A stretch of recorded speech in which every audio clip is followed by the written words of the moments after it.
Usually I have a sense of who's going to be in the audience, and so I try to pick the poems to sort of fit that. But I grew up like a half mile up the road, and so I'm reading in the shadow of the dreaded enemy Kenmore East, and I had no idea who was going to show up. So I was just taking some wild guesses, and so we'll see what happens here.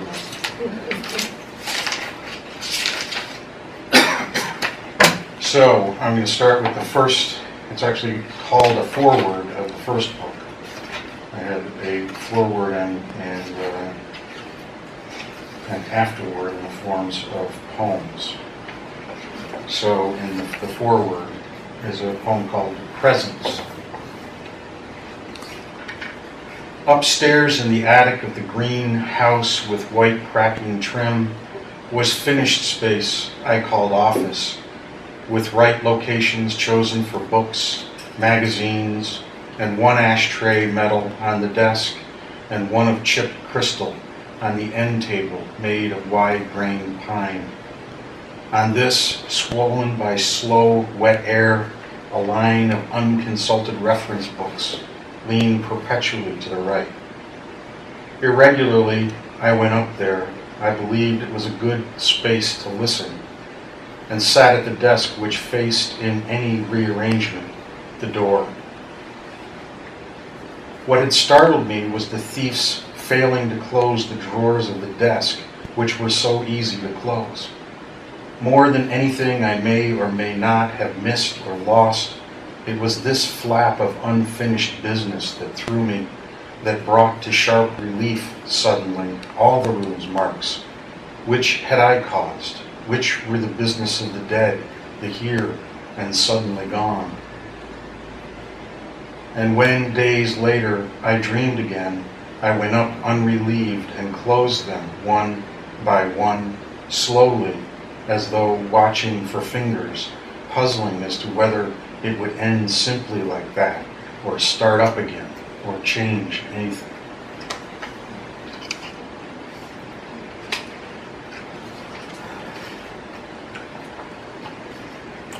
So I was going to say that I'm trying to read poems that I don't usually read, but since most of you have never heard me before, it wouldn't matter to you. So anyway, this is a poem. This is 5 poems.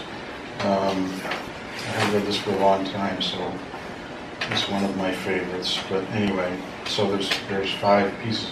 It's not just 1, 2, 3, 4. Each poem also has a title that you'll hear. This is called A Small Place on the Lake. 1. The Task. I didn't expect to feel the lake's restlessness standing at its edge when we arrived. Its tiny, constant rippling against the banks was like a stifled wanting to push beyond its smallness. It never was at peace. At twilight, once or twice, I watched as the too little water tried hard to catch the whole of the full moon and the stars that rose fast so far and away above it. It managed few and only a broken white sheen of moon's light, the rippling, falling and rising under the dock like a measure of trying. I sat with hands clamped, feeling the small of my back tight, wanting to stretch, to lend my white skin to this task I didn't expect. 2. Settling. The bricked-in fire of the cabin's hearth held us mostly in its dying out. The logs we had to burn, crumbling and cold, heated slowly. The first weak tongues of yellow flame leaped and disappeared from behind. Mostly it was the dim wait for the flash point, which came with sounds like slaps, more than like cracking logs. Its highest point was reached just once, for seconds, then it fell off slow and silent, like a dying fight between drunk lovers. The lake clapped softly, smoothing the banks the whole of the time we recovered, even when the fire's orange drained from the window panes, and we both forgot.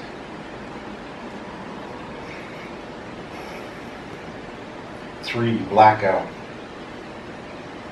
The lights popped out and we stopped cold in utter black. The same black we imagined the instant of death to be, our next heartbeat caught in the hand bones of some loose-robed spirit. No such ideas then as plan or us or remember. Only the waiting for my heartbeat, my fingers working toward anything not black now. Then I locked the door, called to you, and listened for the water's birthing slap against the bank that would force the breath back out of us.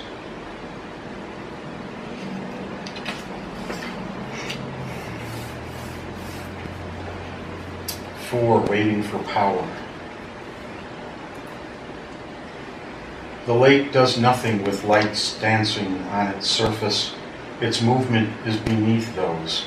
It's like the way I see the candles flame in front of us, moving on the mirror of your eye, and then all the wanting beneath that, all of it just dark to me.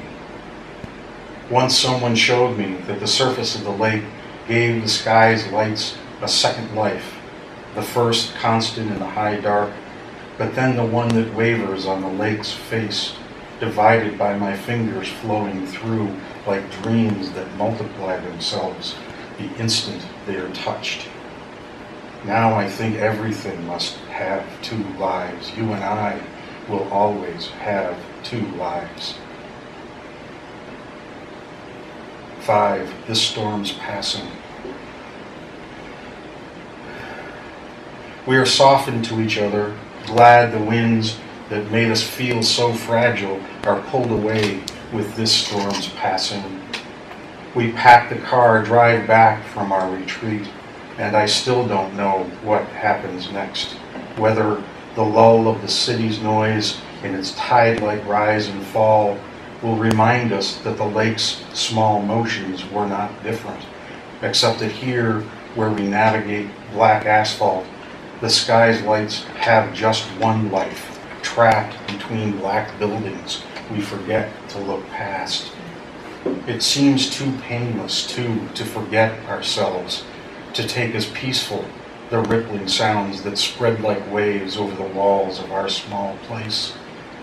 Just as it's easy to forget this rain streaking the gray faces of glass after storms passed, was gathered at the lake and sent, I like to think, to revive for lights and for us, our other lives. We watch the rippling movement from behind, from below the surfaces light meets here and swirls away or flashes back from.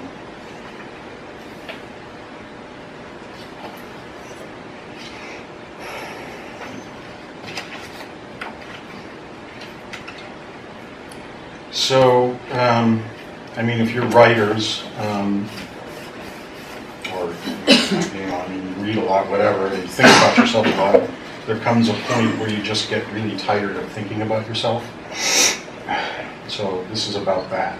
This is a friend of mine moved to Maine, and she had written me a letter, and so it just sort of picked up and it hit me at a particular moment.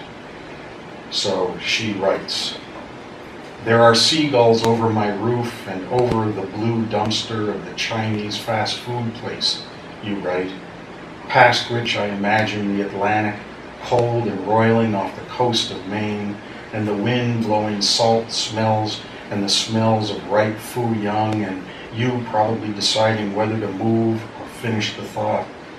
I wonder whether the seagulls are caught somehow by the stench of what they scavenge, like the way it catches my throat, closing the air off.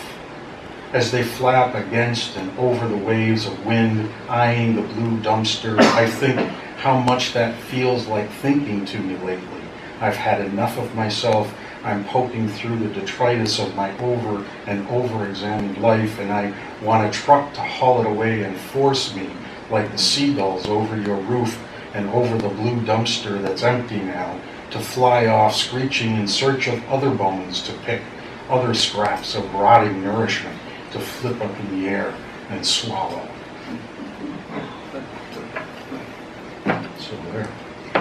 Wow. All right. So that's from that one. What is that one called?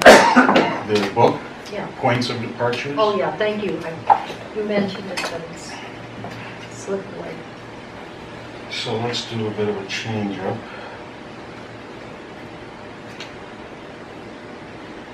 A Reverie of Waking. This was published in the Buffalo News not a few months ago, several months, I don't remember, not too long ago. So this is quite a different pace here. A Reverie of Waking. My sense is this is the last of it, last of the push of wind from south, last of high angle of light late in the day, until, marked by crack of a stick, underfoot someone's lengthening shadow, peace that had settled within me awakes, and I'm taught it was sleep and not peace overcame me.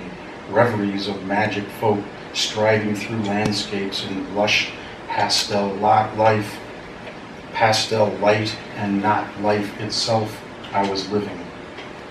For life itself, that which I'd learned on my own ways to seize past, shimmered in front of me still, glowing in light between light, humming with sound wrapping sound, clutching my hand within hands of no one I recognized, and yet were the hands of every last soul I need to let myself face.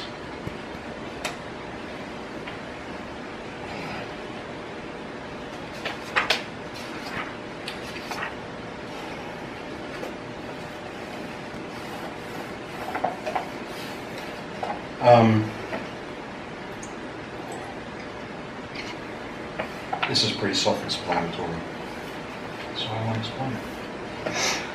This is called Change of Meds. Dreams are back with the change of meds. I'm less in a fog than raw, and with their return, I realize it hadn't sunk in they were gone, that nights had passed dark, that waking motionless and heavy had so completely replaced the unwilled visions of my mind's eye.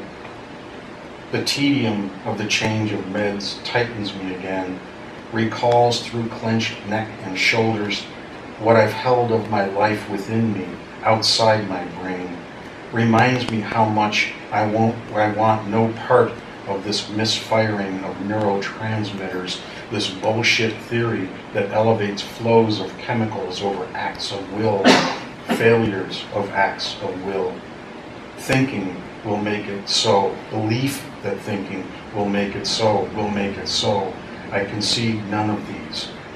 The change of meds is ritual, genuflection, movement of fingertips from forehead to heart, shoulder to shoulder, mouth. Communion. Tip back the head, offer the tongue. Breathe out the blessings pagans intoned as they sliced necks of sheep. Accept this one now. This one will help.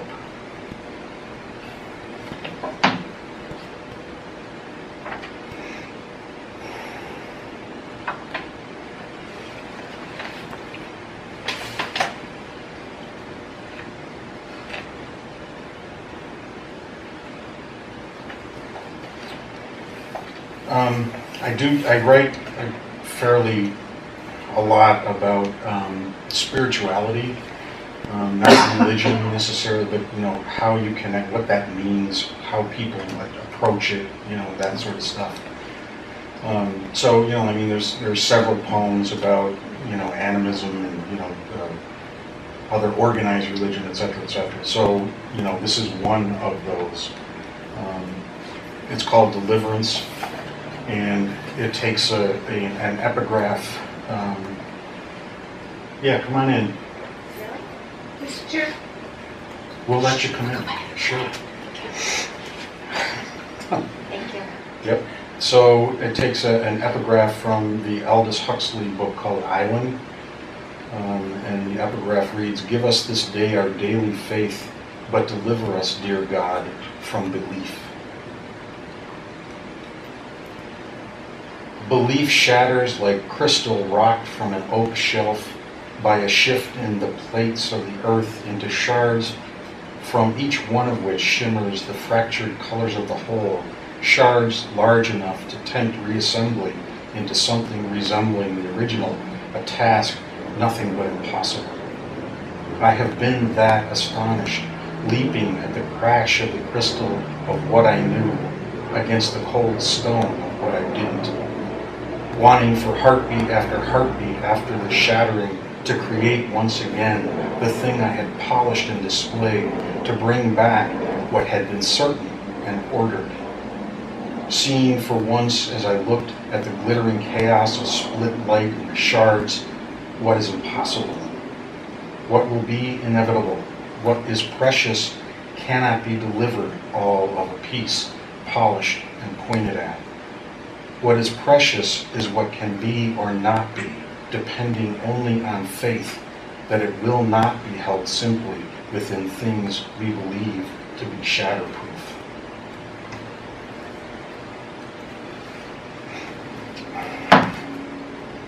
I'll do two more.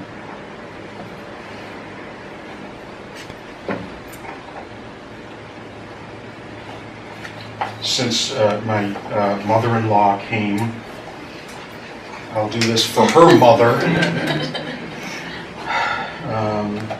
Her mother, Midge, who just now turned 103 and is really quite active and an amazing woman.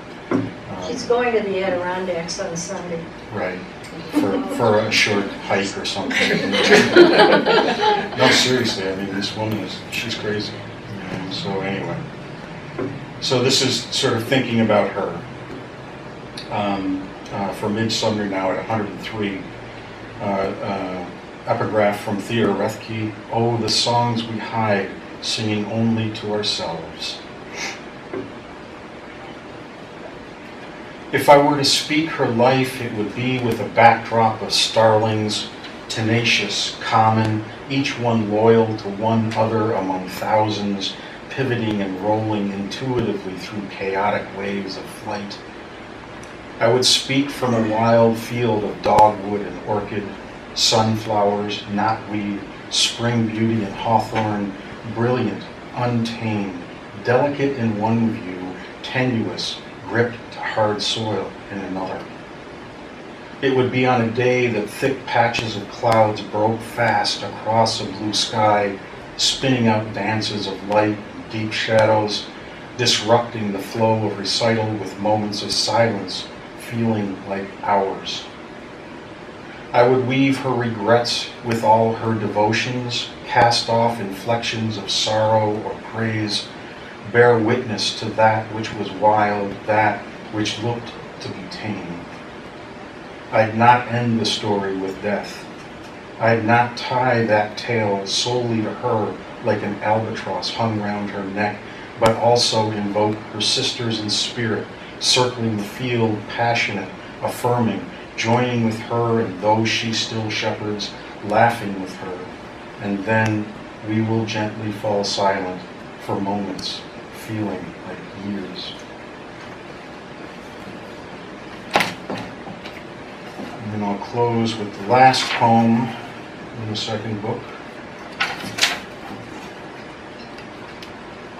about my father, with whom I had a complicated relationship. Another last gale. It's not like we didn't think it could happen. The movement to spring stutters and trips, sometimes more backward than not, and in the old man analogy, the moods swing absent all logic. This last one blew hard. Even we who wait for the worst were caught out and looking away. I learned how to tell when my old man was blowing his last on a thing, the way he looked off even as he blew loudest, when I could settle, think about breaking up soil as it thawed, raking up months-old layers of crap. I learned how to tell at the first gust of a gale when to curl up back into a wall and when to stride out on the pier, grab hold the old rail, and with face up and eyes battened down, stand like a spring-fevered fool and defy it. Thank you.